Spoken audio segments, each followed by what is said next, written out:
Harry Potter and the Deathly Hallows Part 1, which is obviously the first half of the last book of Harry Potter. I think one of the things we talked about before was to say that it's not a film that does a lot of Basil exposition. It's not a film that attempts to say previously on Harry Potter. The fact of the matter is they're at the 7th part now. There's a general assumption that if you've got this far, you're kind of up to speed with it. Yes, and I think that there's really no way of getting around that. If you're considering going to see Harry Potter and the Deathly Hallows Part 1 and you haven't seen any of the Harry Potter films before, you won't have a clue. You won't have a clue, and more importantly, it's it's kind of like you're going to have to watch at least. Well, I mean, I would.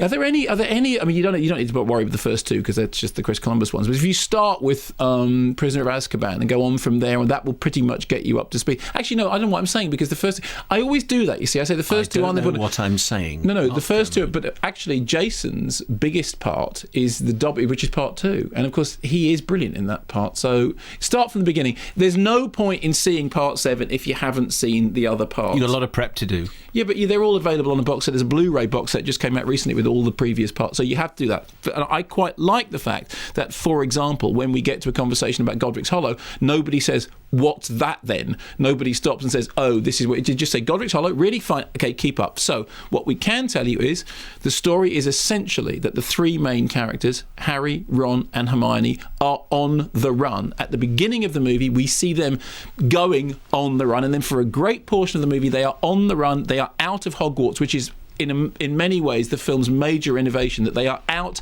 in the wilderness, in the forest, and although key big special effects set pieces and battles do happen, a great portion of the movie actually takes place with them as the three central characters in some kind of isolation. We have a couple of clips. Let's play whichever one happens to be to hand. Do you bring news, I trust? It will happen Saturday next at nightfall. I've heard differently, my lord. Dawlish the Aura has let slip that the Potter boy will not be moved until the 30th of this month, the day before he turns 17. This is a false trail. The Aura office no longer plays any part in the protection of Harry Potter. Those closest to him believe we have infiltrated the ministry. Well, they got that right, then, haven't they? What say you, Pius? One hears many things, my lord. Whether the truth is among them is not clear. Spoken like a true politician. You will, I think, prove most useful, Pius. Where will he be taken, the boy? To a safe house. Most likely the home of someone in the Order. I'm told it's been given every manner of protection possible. Once there, it will be impractical to attack him. My lord, I'd like to volunteer myself for this task. I want to kill the boy. Wormtail! Have I not spoken to you about keeping our guest quiet? Yes, my lord. Right away, my lord. As inspiring as I find your bloodlust, Bellatrix, I must be the one to kill Harry Potter. You just heard every single available British actor. Yeah, you did. What a roll call that was. But also, fantastic stuff. That's probably, of all the bits in the film, the thing that gets closest to an explanation of what's going on. I mean, that kind of does set it up, that Voldemort has to kill him, that Snape has now gone over to the dark side. That... Was there a creaky floor? That Snape has now gone over to the dark side. What do we know of Dumbledore? Can you... Well, if you... Can we say it now? Well, that's the thing. I don't know. Oh, blimey, Charlie. There's so okay. The unfortunate incident has happened. Consequently, Dumbledore. Boy, is it unfortunate. Boy, is it unfortunate. Consequently, Dumbledore does not feature as strongly in this film as perhaps he has done in some previous parts. Okay, so but may well be returning in the next part. Maybe. Who knows? Who knows? Well, those who've read the book happen to know. Okay. So here's the important stuff. Firstly, there are set pieces in the movie which are every bit as good as the best set pieces in Harry Potter. I think that the going into the Ministry set pieces works really, really well. They take Polyjuice Potion, they transform into other people. There is some very, very funny moments in which actors have to pretend to be other actors, which kind of reminded me of Face Off, you know, when Nick Cage and John Travolta have to take on each other's mannerisms, and that works rather well. There are some special effects scenes which you can see when they were attempting to do the retrofit retrofitted 3D. They probably spent an awful lot of time doing them. There's one very scary moment with a snake, which I imagine when they were 3D-izing it, they spent a lot of time trying to do that. I am thrilled that this release is a 2D release, and that what they decided in the end was to let the movie be seen as it was shot. We are still going to have a retrofitted 3D release. Apparently, the question of whether or not Part 2 will come out in 3D first is as yet unsolved, but my own preference would be that we see it as it was meant to be shot, because for me the most important thing about the film is it has a very bleak, very dark, very portentous, very, I mean, even potentially Bergman-esque look about it. It is a film of... How would I know a Bergman-esque film if I see Well, one? Seventh Seal. It's a film of death and shadows. It is, as the title suggests, the Deathly Hallows, although obviously the explanation of exactly what the Deathly Hallows are comes fairly late in the day. It is a movie about dark things happening. The plot, such as it is essentially the core group must fall apart in order to pull back together again to face the final battle. Now, the final battle is coming up in the next part, and one of the reservations that you expressed before was that without the final battle, there's an awful lot of doom and gloom and despondency and despair, and we end at what you thought perhaps wasn't an entirely satisfactory moment. Myself, I thought that the moment that they had chosen as the breaking point was very good, because it ends much as a previous film had ended with the death of a significant character. This ends with the death of a significant character, a character who has become significant late on in the course of the story. Who's that then? Well... Snape, all right? Snape stiffs it. That's a joke. Okay, it's a joke. He doesn't... Or maybe he might does. do. Maybe he does. Who knows, okay? Maybe it wasn't a joke. Yeah, maybe it wasn't. Maybe he hasn't gone for the... Who knows whether he has. So I really like the way the film looks. I like the cinematography of it. I like the way it's directed. I like the aesthetic of it. And for me, that was a great part of what I enjoyed about it, was looking at a film that had this sense of, of ominous, of doom, of portent, of darkness, of gathering clouds. The idea that throughout the whole course of the movie, the storm clouds of war are gathering, and you know that you're not going to get to the great big final battle, but you can see them coming. And now, I liked that very much.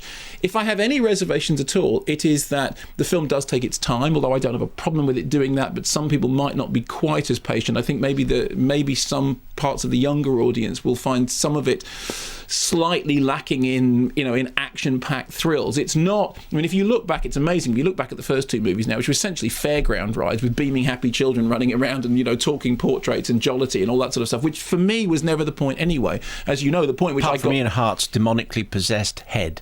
Yes, actually, which was very creepy, wasn't it? And then that is Ian Hart, and that was so he did a brilliant job with that.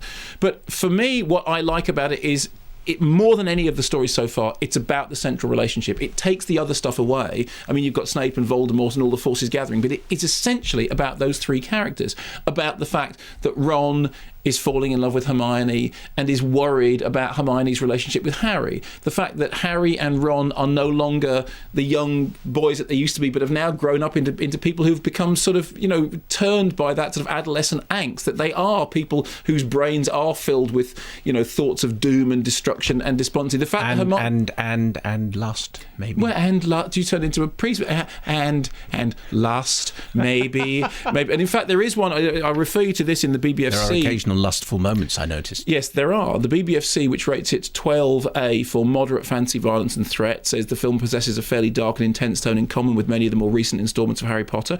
And then it does say other issues include an unusual sequence in which we see a vision conjured by Voldemort in order to taunt Ron of an apparently naked Harry and Hermione embracing. And so it's they're all the way through it, all those things that were underneath were important to the character developments. That actually the thing about Ron is that he's Harry's best friend, but does that make him jealous? Does that make him a second in command? Does that make him a sidekick? The fact that Hermione, more than ever, that sort of bookishness that she has about her character kind of comes into its own because she's the one who keeps the clearest head. And you do get a sense of Harry on his own, in a state of semi-isolation, facing up to what clearly is the end of it all. Because as you know, for ages and ages and ages, when the books were being penned out, everyone was saying the only way this can possibly resolve itself is that Harry has to offer the final sacrifice. So the more I think about it, the more I think it's really good. Shall we? Let's hear another clip featuring the three kids. Okay. Oh my God. What? I'll tell you in a minute. Maybe you could tell me now. Sword of Gryffindor. It's goblin made. Brilliant. No, you don't understand. Dirt and rust have no effect on the blade. It only takes in that which makes it stronger. Okay. Harry, you already destroyed one Horcrux, right? Tom Riddle's diary in the Chamber of Secrets. With a basilisk fang? If you tell me you've got one of those in that bloody beaded bag of yours. Don't you see? In the Chamber of Secrets, you stabbed the basilisk with the Sword of Gryffindor. Its blade is impregnated with basilisk venom. It only takes in that which makes it stronger. Exactly, which is why... It can destroy Horcruxes. That's why Dumbledore left it to you in his will. You are brilliant, Hermione. Truly. Actually, I'm highly logical, which allows me to look past extraneous detail and perceive clearly that which others overlook. Yeah. The film also, we read... Well, read out as many of those you think's appropriate. That make me laugh. From the British Board of Film Classification. God bless them. The film also features occasional mild and discreet sex references. There are also several uses of mild bad language. I think we heard one there, slipped through. Specifically, hell, damn, git, and arse. There's a couple that I missed out there. But you hear Harry cusses, as I think you hear in there. I think my personal preference would have been for a 3-hour go for it and finish. Because, really, I disagree with you. Because they spend so long betented going through angst and turmoil, which I think you could probably have lost. And so what happens is the film, when it finishes, I think, and as Jason accepted, actually, when you go, oh, it stopped. But I didn't. Well, that's because you're weird. Isn't it interesting that when this whole thing started, your position and mine was completely reversed? You were so excited about the first Harry Potter. No, absolutely. I know what you're saying. And you were very much Lord of the Rings. Yeah. I think cinematically, all the Harry Potter films don't hold a candle to Lord of the Rings. However, I think each new Harry Potter film is fantastically exciting because they've been such an important... Them and the books, the books and they, the books and them, all of them together have been such an important part of the family growing up. So that's why I think they're all fantastically exciting. I think one of the reasons I feel maybe more particularly charitable is I do feel that having grown into the Potter story, that actually as it's gone on, it hasn't let me down more. It's like it's picked up the pace, it's got darker, it's got deeper, it's got, all the stuff that I really didn't like about the first two films has gone more and more into abeyance. And even when it stumbles and trips, there's occasion, I think, which is what you're saying there, that maybe there are longueurs and maybe it doesn't end properly. I think that the intentions are bang on.